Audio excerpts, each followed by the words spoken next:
siècle. À une femme poète, aux lèvres ont un chant pur et grave comme elle. Elle atteint donc aussi les jeunes et les belles, ce glaive de tristesse et d'intime douleur qui frappe, de nos jours, les plus fermes au cœur.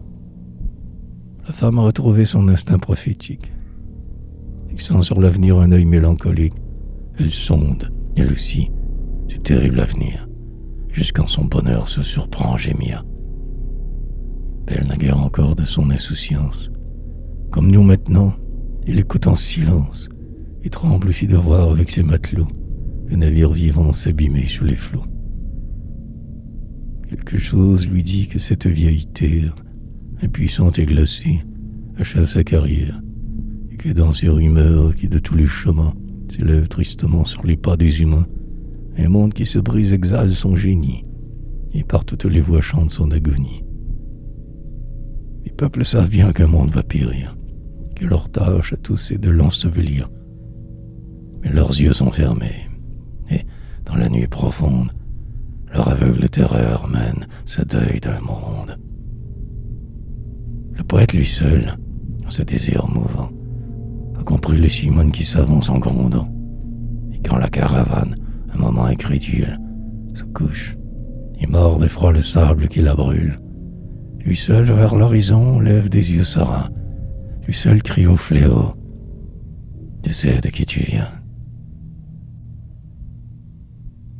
Oh, j'ai pitié de moi, quand je viens me dire, quand de vaines langueurs laissant tomber la lyre, quand tout souffre et se meurt de ce doute profond qui creuse dans le siècle un abîme sans fond. J'ai prodigué parfois aux genoux d'une femme des chants qu'un monde entier réclamait de mon âme, et poussé sans remords un cri de cet amour que l'on dit éternel, éternité d'un jour. Trêve donc une fois ces molles souffrances. Lorsque prête à franchir ces rivages immenses, la mer lance déjà, par-delà monts et bois, aux portes des cités sa menaçante voix. Lorsque s'interrogeant dans leur funèbre attente, les générations se lèvent d'épouvante, convient-il qu'en tombant dans son obscur vallon, la fleur de l'amandier maudisse l'aquilon?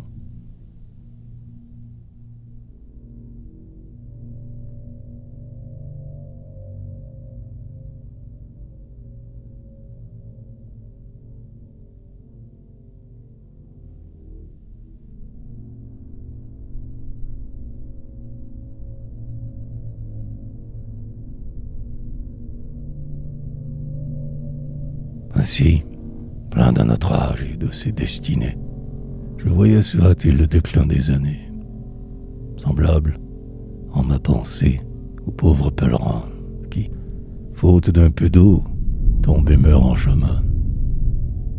Le monde allait finir, faute d'une parole, et de mes humbles chants je lui portais le bol. Insensé que j'étais, un homme peut mourir. Le cèdre que les monts vu naître grandir tombe, et sous ses débris ébranle au loin la terre. Le temple révéré qui, sous son toit de pierre, tient captive ici-bas l'immensité d'un dieu, au gré d'un faible enfant dévoré par le feu, s'efface, et par les vents sa cendre dispersée reporte vers le ciel l'éternelle pensée. Mes yeux qui bouillonnent en ses flancs tourmentés, dans les plis de sa lave étouffent des cités.